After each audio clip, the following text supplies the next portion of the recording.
right. Hello, this is Nadia Dalimonte with Next Best Picture, and joining me today is writer and director Pat Boonnitipat to talk about his feature debut, How to Make Millions Before Grandma Dies. Pat, thank you so much for being here. It's my honor. I absolutely love this film. It's an incredibly moving and very inspiring and uplifting story about really appreciating our loved ones and recognizing how precious on time our time on earth is. And the film is a sensational success, breaking box office records across Southeast Asia, and it's become this sort of phenomenon that's resonating with so many people. Firstly, congratulations on this film. And it is resonating for so many people. And I wanted to start by asking, what inspired the creation of this story in particular? Thank you for your question.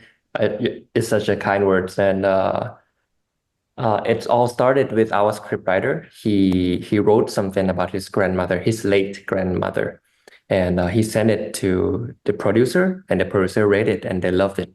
So the producer sent it to me, and I read it, and I totally fell in love with it. So yeah, that's just the beginning of it all.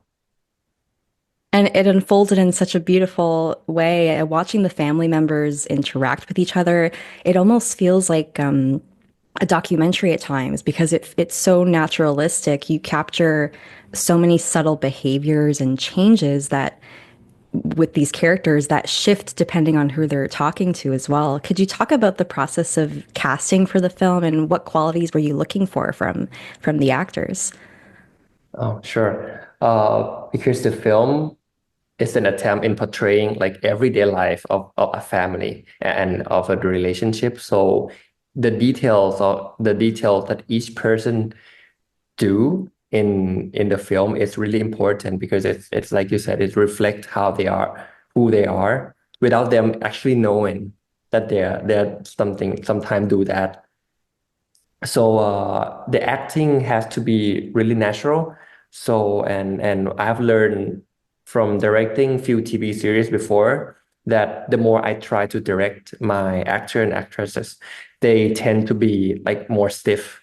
Mm. So I should let them loose, and I learned that I should let them be as free as they want to be. So and so it's in the process of casting, it's just the matter of finding the person who is dedicated and who is willing to do the thing that out of their comfort zone, like they're willing to explore and they're willing to be themselves in the screen. So yeah. And speaking of that casting process, I know there's a couple of actors who are making their film debuts in this, such as Bilkin and Usha, who play M and Ama, which is the core relationship that we get in the film. How do you approach directing actors who are kind of making their first marks in front of the camera? Mm, it's my I think it's always an excitement to direct someone who has like lesser experience because in that way they can have fun exploring new method together. Mm. So and both of them have those qualities, and they're just really charming. I mean, it just their personality are really charming, and I as we progress in like the pre-production in the workshop, I grew to be very close to them, and they also grew to be very close to each other. So by observing that, it gave me so much inspiration to somehow use that method of us being close together and just using that relationship while filming too. So on set, it just like us be there. Like we will be there and just having fun shooting together. And that process, you really see the end result of it on screen because those two characters, their chemistry is so, it feels so lived in and textured, and it is like you're watching a real relationship unfold. Mhm. Well, thank you. And also, especially Usa, she's really gifted. I mean, she if I mean, if she trusts you, she wouldn't raise any question. She would just believe in her characters, and she did so much homework that like she did so much of her homework. She would write down every line of her own into a piece of paper, and then she would memorize them all line by line. Oh. Because that's the only way she could remember them. But the thing is that if somebody improvised, she would totally get lost because she didn't Mm. know where to. Yeah. Yeah, and her character in particular, she gets this really moving kind of perspective, and it's amazing how you focus on her perspective because often in so many family dynamics, the elders get lost and they get forgotten, and this film really brings her to the forefront, Mhm. and Mhm. M as well. Mm. Mm. Yeah, you mean, well, I was writing the script of this film. I have to move back in to live with my grandmother in Mm. order to like gain more material from her and like spy on her life. So, but one thing that really struck me is that as days went by, and I didn't have to found any object that belonged to my childhood or anything like that. It's not like that. But somehow I started to remember things that we did together more and more. And she also became like closer to me because before I moved back then, she would speak to me in a very polite way. I even tease her because it would feel like we're not like the other we're not like grandson and grandmother. Mm. But as we live together, she started to get closer to me, and I really like that feeling of remembering things while moving back to the house that he used to live in. Yeah. Yeah, and speaking of those memories, it's incredible how when you walk into a place that once you were in a long time ago or that you're revisiting, there are certain things that just come to you, and it had me thinking about the landscapes and the interiors of the film. Ama's home, for example, is full of things that define the life she's led.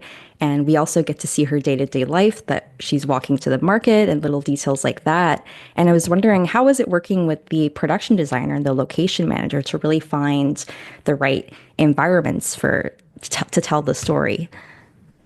Okay. I'm really lucky to be able to work with such talented location manager and also production designers. Both of them are very they really love cinema. They really love making films and they dedicate their life to making films. So what they did, like for example, my location manager, after he read the script, he totally fell in love with it, and then he just started picturing the space that exists in the movie. And he wrote, I remember first in our first meeting, he would have this Excel spreadsheets. He would map all of the houses, Mm. all the places in the movie, and divided them according to the years that it was built, and also to the level of the income of the owner of the house, in Mm. order to we can see like the whole picture of it. And also with the production designers, after he read the script, he really loved it. So we have a long chat, and he said that it really makes him think about his mother. Mm. He thought about his mother's house.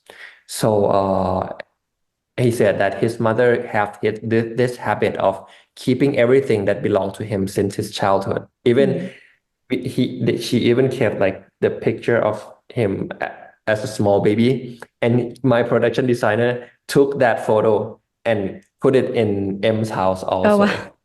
as an Easter egg. So he designed the house. We don't do it based on any references. We just let the production designer create the house based on his memory of his mother's house. Mm. and the way that she would arrange it. Yeah.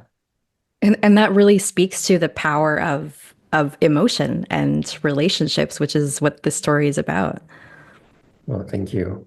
Yeah.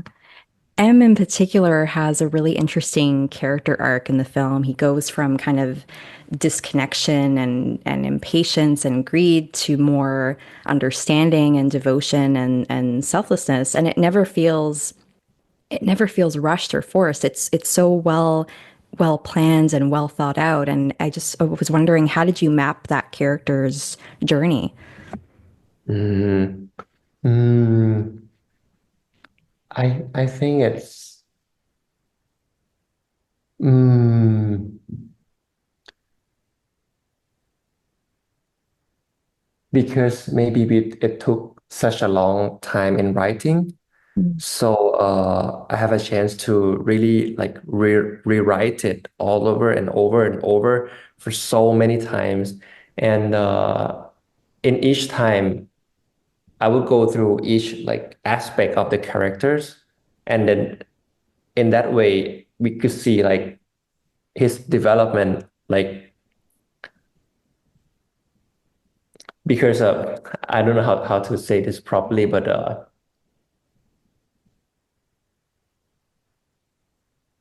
I mean, I think it doesn't just happen with the main characters, with our main characters, but also with every characters in the movie. Mhm. Every time you see them on screen, uh, I try my best to let the audience could actually see like a newer, not like the deeper side of them each time they appear on the screen. And in that way, when you see the character that surround M in that slightly new perspective, you can see that M's react with that aspect. The way that he react with that aspect also change himself. Mhm. So it's like the matter of like bouncing with each character, and then it kind of like peeling out. He kind of peel out his inner self, I would say. Yeah, and yeah, and that's the method that I work with the character. Yeah, which sounds incredibly collaborative and it's amazing how when you watch the film, in addition to seeing his perspective unfold, you feel yourself identifying with every member of this family in some way. Well, that's so amazing because I we didn't have this thought before. I mean, I thought maybe it might resonate with some Thai audience, but Mm. I didn't think that it would. Yeah, wow.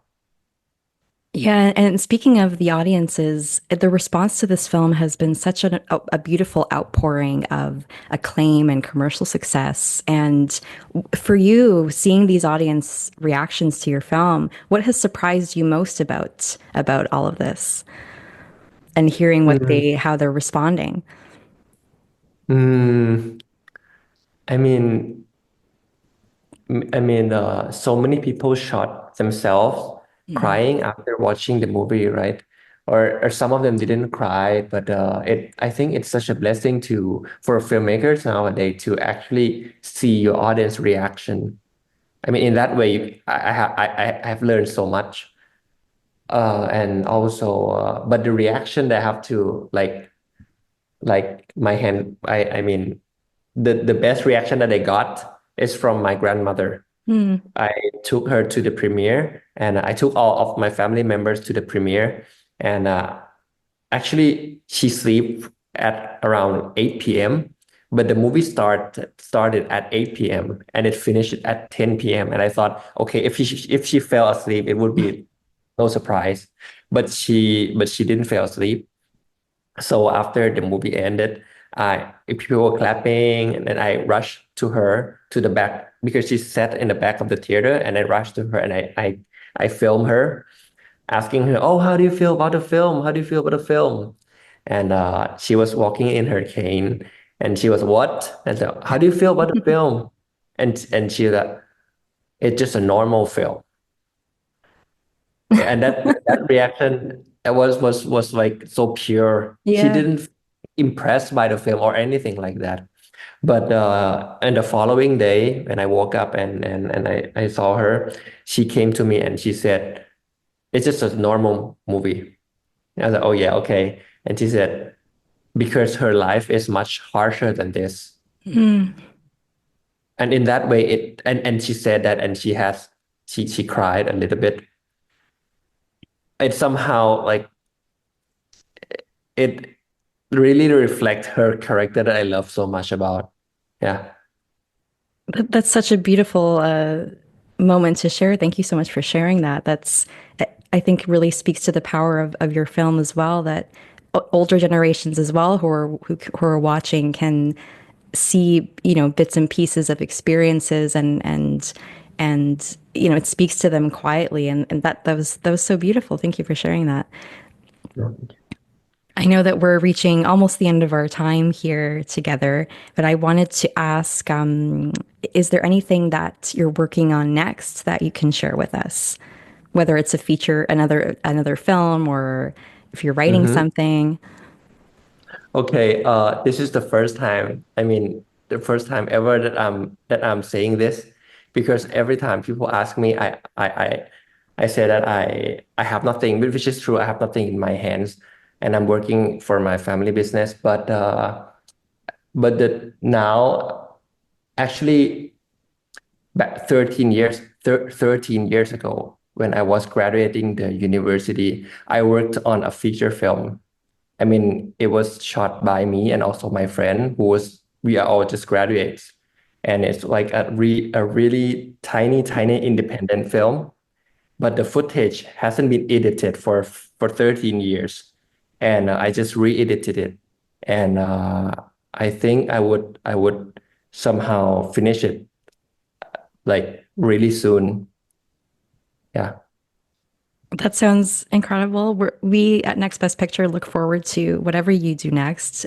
This How to Make Millions Before Grandma Dies is such a beautiful story, and I love that it's resonating with so many people, and it speaks to how much detail and work that you and your team have put into it. So, congratulations on this incredible film, and we hope to be able to chat with you again soon. Thank you so much.